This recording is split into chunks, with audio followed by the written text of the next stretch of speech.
What's up, Chuck? You ready for Not this bad. How are you doing, throwdown? Max? I'm ready. Yeah.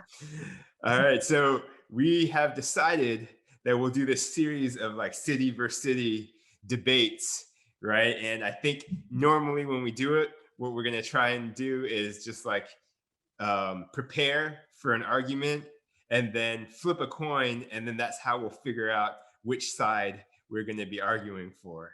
Does that make Okay. sense? Absolutely. But for the first one, I was kind of thinking that instead of flipping a coin, since we're doing Miami versus Tampa, and I live in the Miami metro, you live in the Tampa metro, it might be more interesting to switch things up and defend each other's home turf. Absolutely. Think that'll work?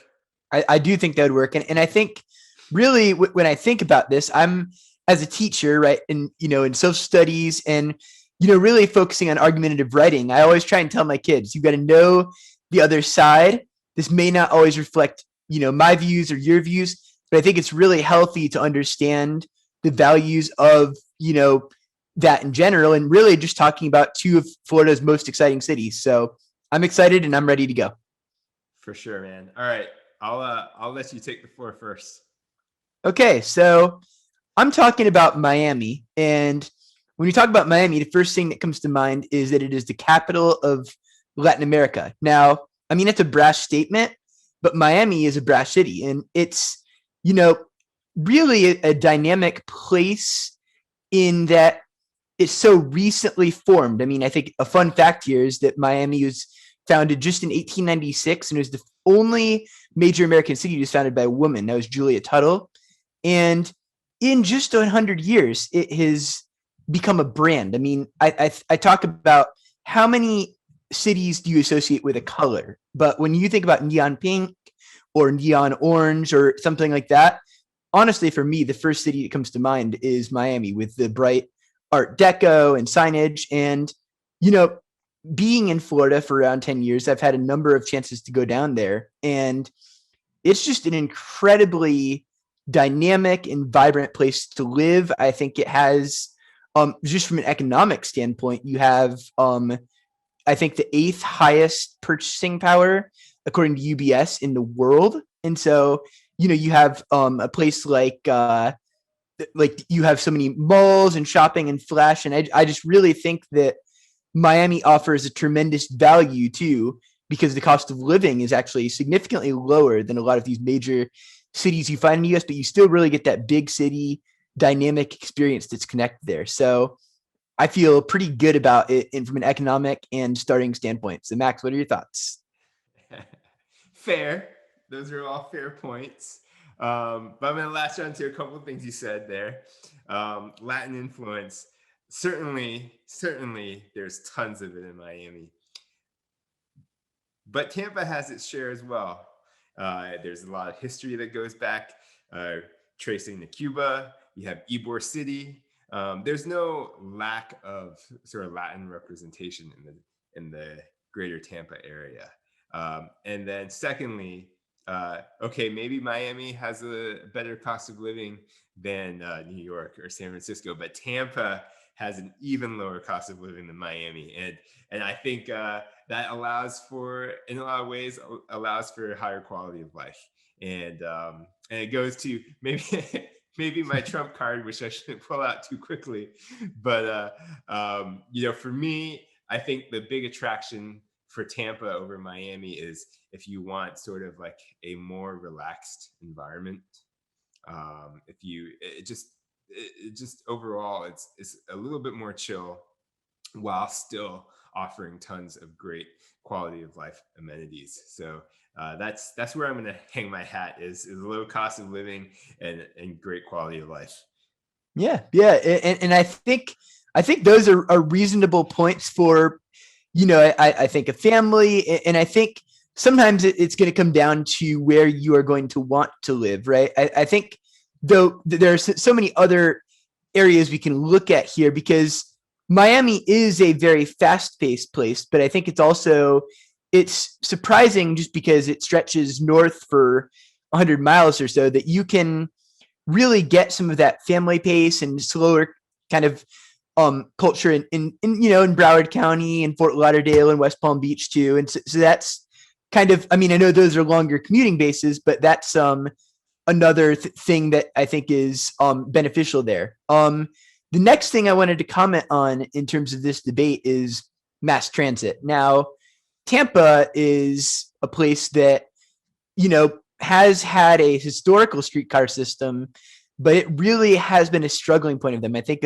a recent study by the Tampa Bay Times actually ranked the region 29th out of 30th in overall in terms of the largest metros in this area. And so this is a major struggle point. And I think it's kind of maybe embellished or increased the struggle by the fact that you have 275 coming across, you have the bay that's kind of dividing it. And so many people that live in this area are basically have no other options, especially going across the bay and all that stuff. So I think that can really be a point there in terms of in Miami. I think you have a better ability to live a car-free lifestyle.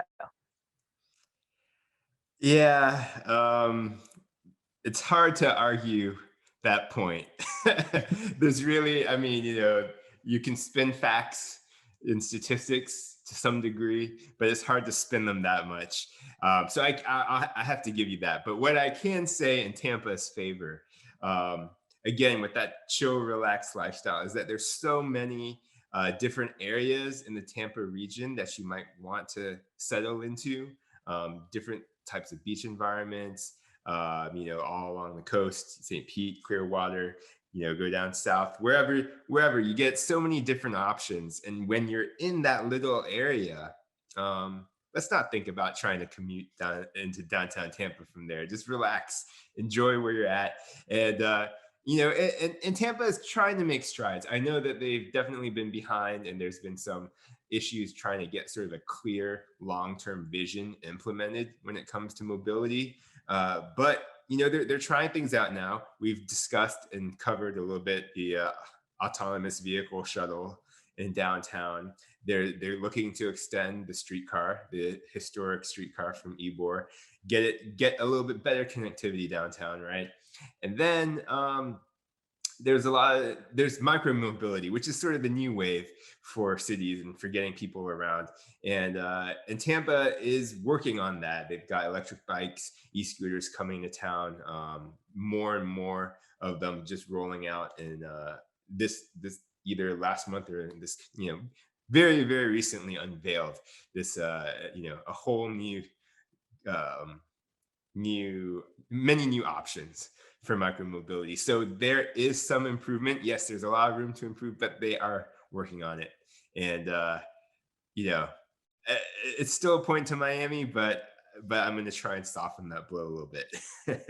And I think you did a good job of doing that. I really do think Tampa is trying, and I do think if I'm acknowledging the other side for a minute here, Miami isn't exactly world class in their transit department either in terms of some of the things, and the traffic can really get backed up, when you're going around town and stuff on a level that, I think driving in Miami can take a certain level of courage that, driving in Tampa does not, even in the busiest interchanges. So thank you thank you for mentioning that. As I wrapped up my answer, I was thinking what I should have talked about is traffic. And so that is a point, I would say, clear point to Tampa.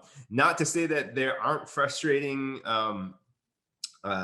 congestion points in the Tampa region. There certainly are. I remember just visiting one time and trying to cross over from St. Pete to Tampa during rush hour.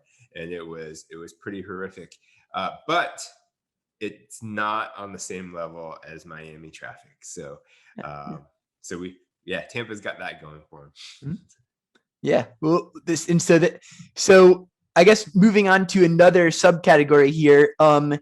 Maybe this is some bias from my childhood because for those of you that don't know, I spent a significant amount of time vacationing in Lake Worth and West Palm Beach, which is not Miami per se, but in the metro area itself. And one of the things that I really wanted to talk about is the beaches and kind of the coastline as well as the weather. And so this is really especially applicable during the summer. I think for those of us that are, objective here in the Bay Area, the Gulf has something that is known as reverse west wind flow. And so us weather nerds will be able to kind of pick up on that. And so basically the wind stays out over the bay and none of those breezes come in. And so unlike especially in the Palm Beaches, but really on the coast, you really see several miles per hour more of wind over the Palm Beaches, which makes, even those summer temperatures tolerable. And you also have, the water temperature from the Atlantic Ocean being much bigger than the Gulf is on average about 7, sometimes even 10 degrees cooler during the summer months. Then the Gulf can really become like a hot tub. So that's one thing. And I also think having the keys to access, I think that gives an exotic touch from Miami, which is really cool, really unique. All right. Yeah, I'm just gonna pause. Sorry, I wasn't ready with the response because I was just looking up some stats on my yeah. So you just to recap what you were just saying. So you said I heard the keys part, which I'm not sure what response to give to that. And then and what was the point about the overall, just the beaches and stuff? Just that mainly there's more wind over the ocean and the water temperature is cooler. So it's more of a refreshing tip rather than dipping in a hot tub during the summer. Gotcha. Is there an area, can I say, Marco Island? Can that hold up against the keys? It's a couple hours out, like it's I know I'm skipping over metros like Canadian, Naples and Sarasota to get to there you go. Marco Island, but maybe that won't count then. But talking about the water and the beach, this obviously is personal preference, but I would say that I would prefer, if I'm on the water, I would prefer the Gulf side to the Atlantic. That's just me. I'm not a surfer. I'm not too worried about real ocean waves. And then also I'm not a morning person, so I'm definitely gonna enjoy sunsets rather than sunrises. And so for me, just being on that side of the state, there's a different feel, a different vibe, and I can enjoy the sunsets over the water. Well, and I think to your point, like that is a very strong one, especially about the sunset argument, because that's, really you'd have to drive almost down and well into the Keys to really get that experience in Miami, where Tampa, basically you just look west, even from the city downtown or whatever, and you always see that coming up over the water. But I think another thing I'll say is we're kind of coming into, each area has its benefits. And so in Tampa, we really get a real winter. And so, we get these few months a year, like right now it's in the 60s, and, you can go out and have a fire, you can wear, light jacket or just kind of have that cool breeze and stuff like that. And I will admit that in Miami, I don't really know if you can almost ever have that, so that's I think something that, not everyone would like either. I think that some people like that year round sunshine and warmth, but I know for me, being an Ohio boy, I would be okay if it was like it was in January here all year. So that just comes down to what you're looking for. So it's it is a matter of preference. I kind of see it as a push. They're both pretty mild. They're both pretty preferable climates for people, at least most people in the country. So it's hard to knock either one. All right. Was there anything else you wanted to add? I think the one thing I will say is and I think this is, at least from a regional cuisine standpoint, food is a pretty strong point to Miami, at least from a Latin American standpoint. Now, Tampa does have a very good growing and nascent scene. And in some ways, some of Tampa's other ethnic options in terms of like, like if you want to get like certain like we have a very good dim sum regional dim sum place called Yummy House, and we do have pretty good barbecue and southern cooking up here, but in terms of like ceviche and you know uh Cuban food and really Latin American anything, and I'd say SeaWorld, not SeaWorld, seafood, Miami's up with her with anywhere in the country, so that's another Yeah, thing there. I was I was in my notes. I was I have these different categories when we're talking about cities, and so at the food category, I was like, don't talk about food because yeah, I don't see how. I mean, I don't mean to knock the Tampa area at all in this regard, but I think Miami really shines when it comes to all kinds of various ethnic cuisines and seafood and just and just fine dining as well. Yeah. Uh, so yeah, you had. I was hoping you wouldn't bring it up, but you had to go there. But you did mention SeaWorld. And I guess Yes. access to Orlando and all the parks. There we go. Yeah. You're just right down the I-4 corridor. That's got to be a point to Tampa there. that is a definite point for Tampa. And I mean, I've really got to say, I think for like family living and in that stage of life and all that, like that really is something that is hard to deny for the Tampa area. I mean, I know so many people that I know, their young families around Tampa regularly go to Disney and Universal and take advantage of the access to the parks there. So that's definitely a very positive attribute. And I've enjoyed that, being over here for the past few years. So yeah. And so yeah, families. I think and maybe that's my frame of reference. My point of view is sort of as a family, having a family now. There is this attraction of the more chill, less hustle type of lifestyle, lower cost of living, like we've mentioned, and the family amenities over there. And just talking about the traffic. I know we talked about it earlier, but I do have the numbers here. 30.3 minutes is the average commute time in the South Florida metro. Tampa is 28.3. So okay. You've got a little bit of a difference there, which is what we were expecting. All right. So to quote another Florida metro area's tourism campaign, it's easier here, So wait, so I'm referring to Jacksonville, there, but yeah. But I mean, like, I don't know.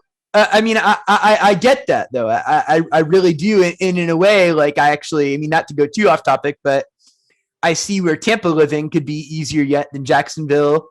I mean, Jacksonville living could be easier yet than Tampa, and so on and so forth. So it's I think both areas have a bright future. I think climate and avoiding natural disasters will be critical with that and figuring out ways to manage that. But I really do think that the fact that both cities are so different in a way is healthy for what they both bring to the table.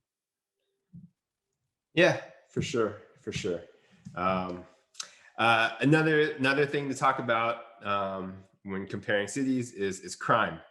And yes. I know this is a very broad brush here, and I don't like to overemphasize crime statistics because every area for the most part is going to have, every broad region for the most part is going to have its share of crime, and it's really more of a very localized kind of neighborhood by neighborhood type of analysis that you want to do when you're looking at living in an area. But that said, it's a chance for me to get a point for Tampa. So I will point out that the crime stats for the Tampa Metro versus Miami Metro there's a decent difference. Miami has 422 out of 100,000 population incidents for violent crime, compared to Tampa at 292. So, and this is for, I think, 20 19, which is the most recent data that we have. So, you know, that's a whole about 30% Yeah. difference. If we look at city of Miami and break it down further, city of Miami, Miami Beach, which is really popular area, and which is an area that I would give a lot of points to Miami for. Yeah. However, when it comes to crime, Miami Beach is at 924 Wow. incidents, cases of violent crime per 100,000. So it really shoots up in that regard. Well, I think it's a blessing and a curse. Like I think the fact that Miami Beach is so dynamic and really, I mean, like in a objective sense, there probably is not a more unique urban space or city in Florida, in a way, even in Southeast, than Miami Beach, with its presence in the water and high rises and all that stuff. But that attracts a lot of visitors into a narrow space, and then you have a 24/7 city thing going on. And so you have a population of about, I think, 90,000 or 100,000 in Miami Beach that really probably frequently swells up to 250,000 or 300,000. And that might even be conservative on many weekends and stuff. And so that, I think, maybe, I don't want to minimize the crime factor, but I think it, like, people often with crime end up putting themselves into the wrong position or place, like if they are not being careful or they are staying, like, and I think, not that I don't advocate, people being able to engage in their, night scene and all that stuff, but I think that can kind of compound things. Yeah, and it's a fair point. You're talking about Miami Beach, what you were saying, especially about a lot of people coming to the island who are maybe not counted in the population numbers. That's true, and that can have a significant effect on the crime statistics.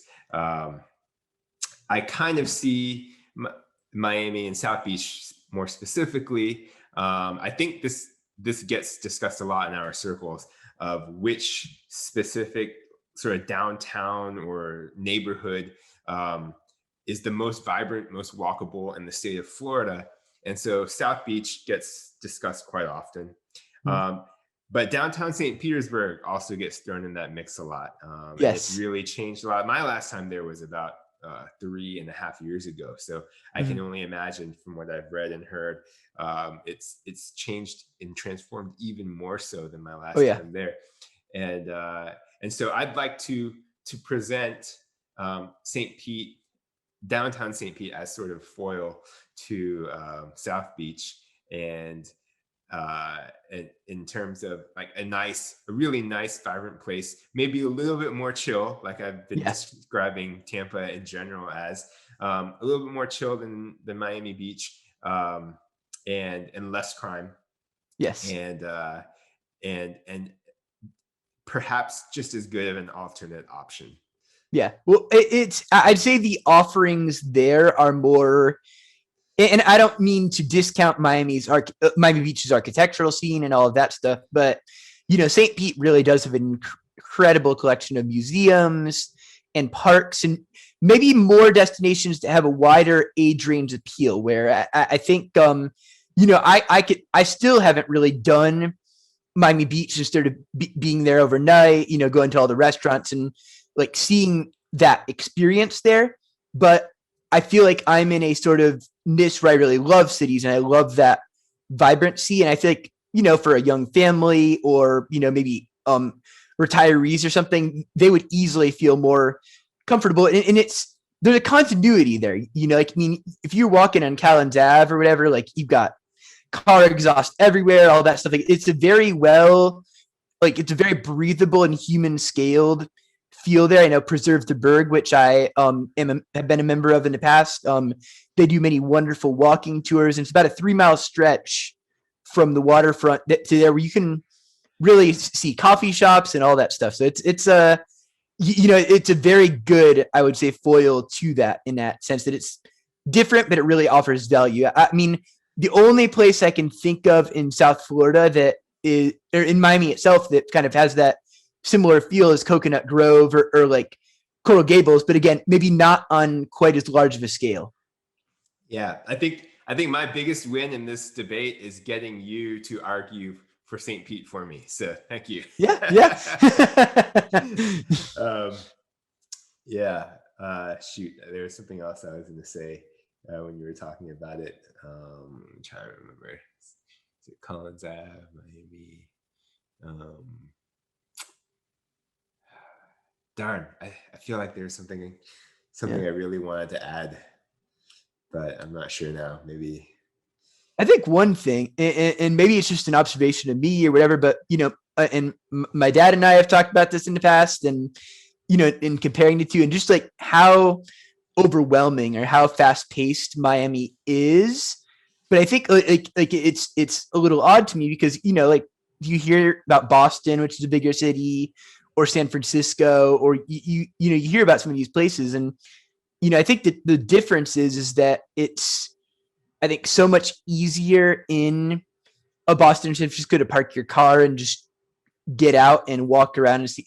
And there's just not as much of a presence on the main tourist roads of vehicles and traffic and all of that stuff because so many people are off the road. And so I think that makes Miami maybe feel, if not bigger than it really is, more overwhelming than it should for its size. So I think really one thing Miami can maybe do to improve, especially along like that strip of Collins Avenue, is to address public transit, which I know Tampa has no room to talk there either, but I think that could really benefit the way that area is viewed. Yeah, fair point. And again, you seem to be arguing for my side now. So I'll take it. I'll take it. If you ever get out to, once this whole pandemic is over, if you ever get out to Miami Beach to spend a night or two and take in the nightlife, I think you need to start saving up for that right now. Yes. Because it will cost you an arm and a leg and maybe more. So that's, I can't speak specifically to St. Pete and downtown St. Pete, but I would imagine overall the cost of an apples to apples night out is going to be much lower in St. Pete. Yeah. I mean, they pay you to go out and have a good time here. I mean, it's like, I mean, I can park for free right next to St. Pete City Hall. So Mayor Kreisman, please do not take that away. And I walk and I get food for less than $10 from Bodega, delicious sandwich counter there. Then I get free tickets to the Rays game because, being a teacher and stuff. And that's a whole night for $10. And I mean, I feel like I'm going to drop double that on parking for Marlins game. Yep. All right. It sounds like our throwdown has kind of fizzled now, and we're just talking about what we like about Tampa. I got you over on my side somehow. Yeah. In a way, yes. You wanna touch on some of the neighborhoods in both places, the neighborhoods that we both like and that seem to get a lot of press.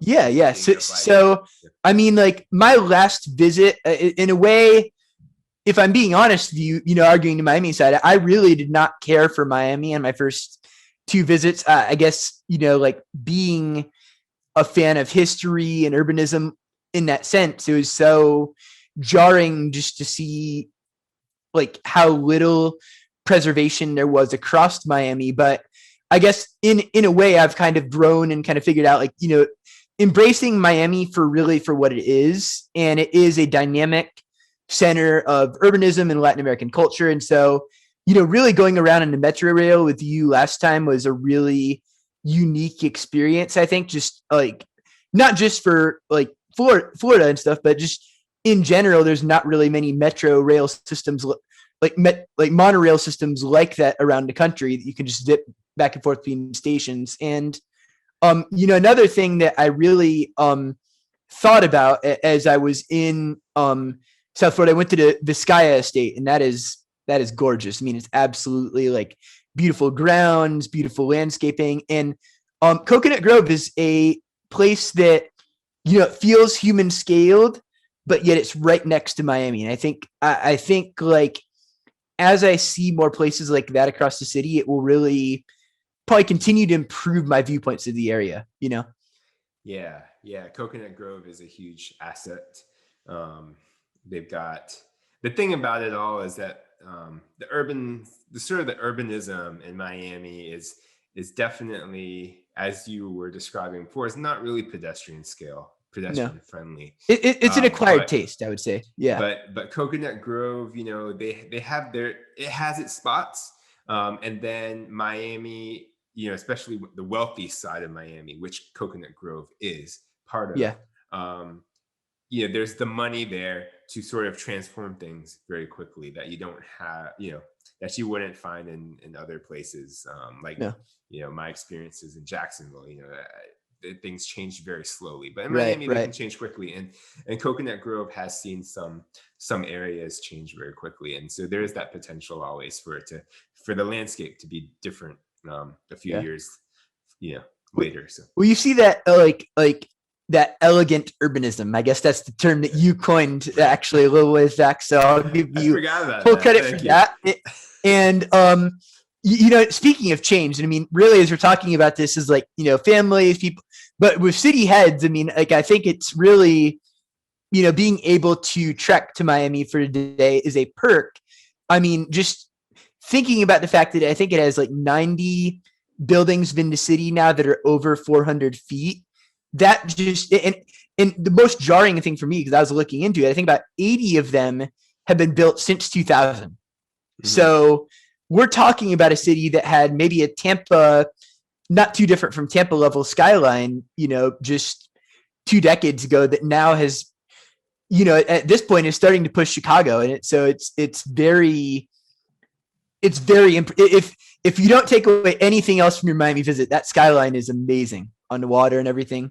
I think Jacksonville's tallest was the tallest in the state until, I don't want to be totally wrong on this. I might be, but yeah, I don't know, like the 60s or 70s, maybe. I don't know. I'm not exactly sure. I would believe that. I mean, if you look back at some pictures of Miami from the 60s and 70s, it's wow. Miami has really exploded.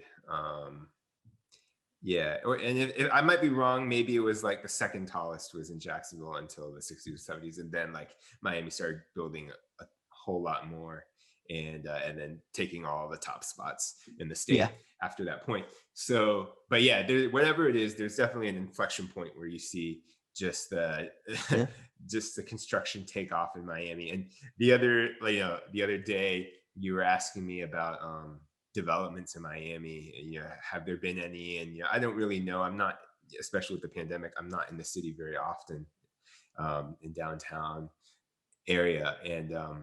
And so I pulled up this website and sent it to you, and like, boom, there you go. There's a ton. It's like a Ferrari building and all that stuff. It's crazy. I mean, it really is. And I think like the one that's going up now is like, I think it's like the second largest urban development real estate project going on in the U.S. And I believe that's only behind number one, which is Hudson Yards, and that's, just really the level of verticality and modernity there. I think it'll be kind of cool to watch it evolve.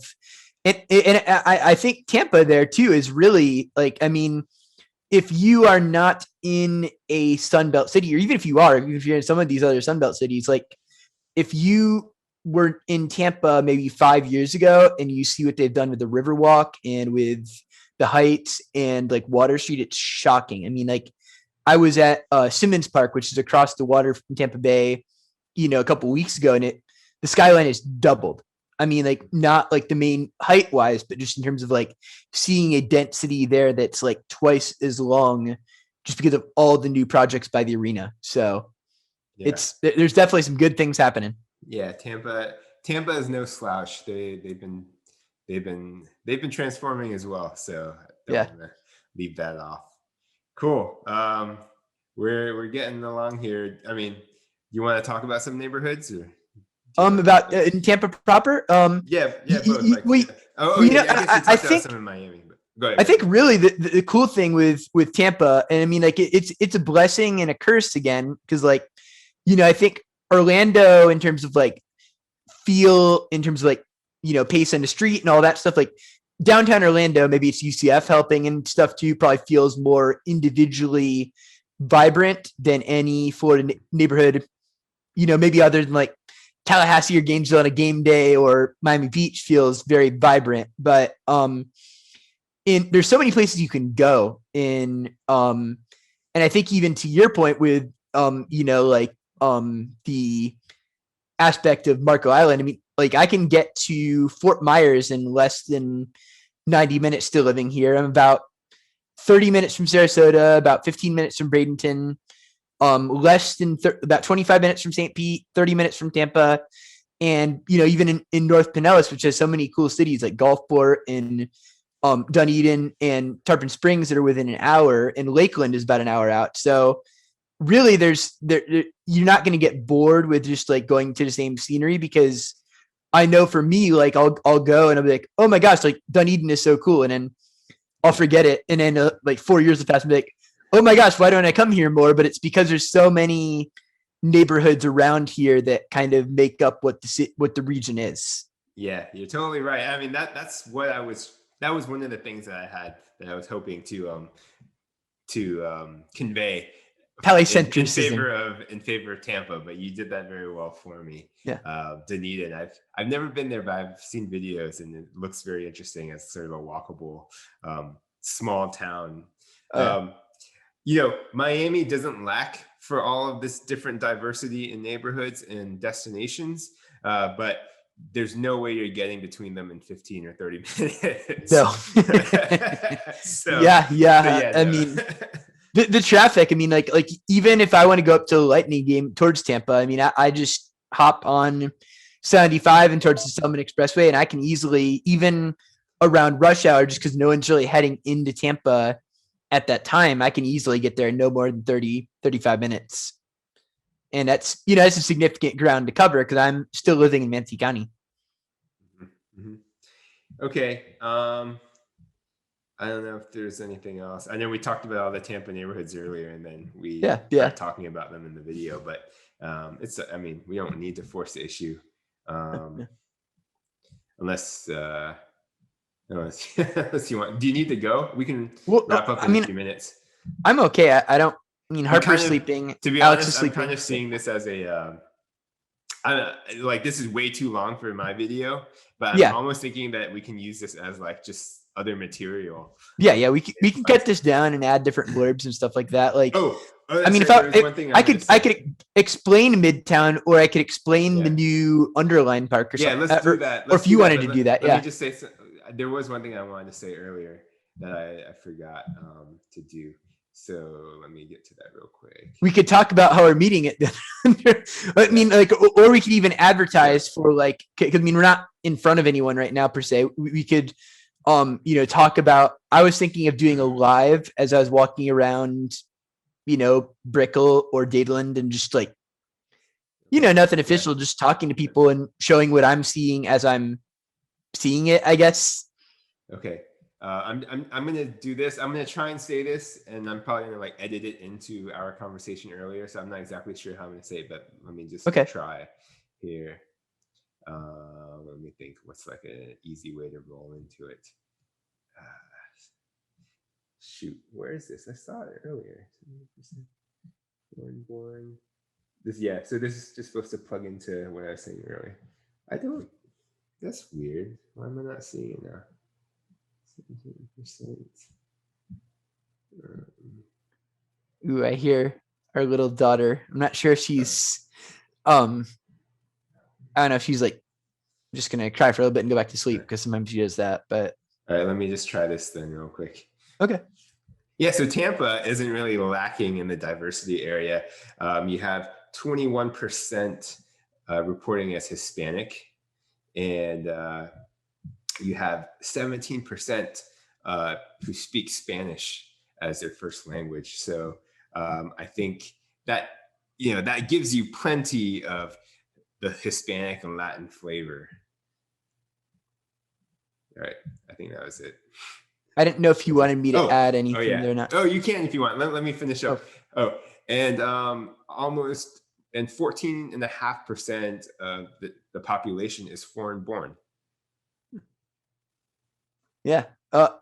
And so I think what I would add, let me see. So to your point, sorry. Let's redo that. So I'm going to say that last part again, and then you can jump in, right? Okay. And 14.4% of the overall population is foreign born, with 50% of those coming from Latin America. Wow. So that is really interesting to know the numbers from that standpoint. And I think to that point, 538, which is one of my favorite sites for data of all kinds, did a study of which metro area most resembled America, because basically the idea was that America isn't a small town in Iowa, right, anymore. And so I think New Haven, Connecticut was first, but Tampa Bay, St. Petersburg was second. And so I think in a way, when you really think about the country as a whole and in numbers there, it makes a lot of sense because you see really a little bit of everything in Tampa. Yeah, for sure. So let's talk about some of the neighborhoods in Tampa that we hear a lot about. I'm not actually I've driven through a few of them. I've walked around a few of them, but I haven't really spent much time in these areas at all. There's Seminole Heights, Tampa Heights, Ybor City, of course. I think I mentioned it earlier. You have Hyde Park. There's a Hyde Park North.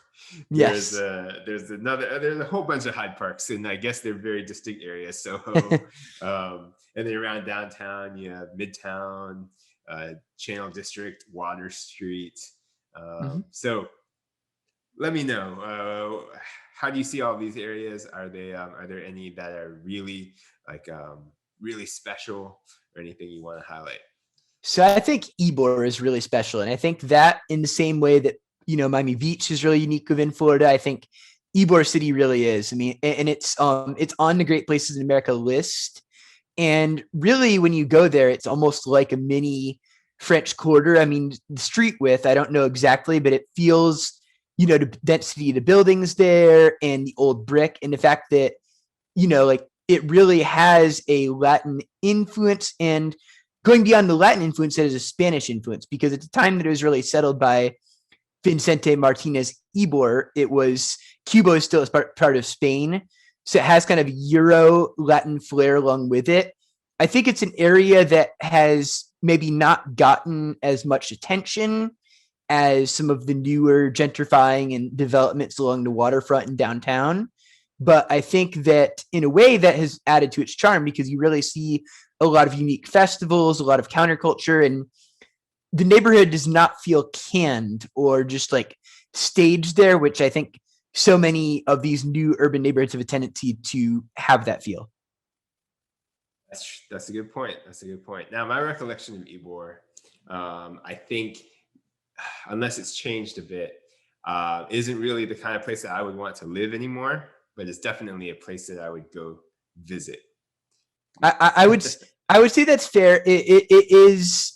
I mean, now Daryl Shaw, our recent developer savior dude, is buying a lot of the land west of Ybor, and so maybe that would be our Rays ballpark, but someday. But that land I think will help to connect Ybor more to downtown, and I think it will probably significantly gentrify the area from what it is now.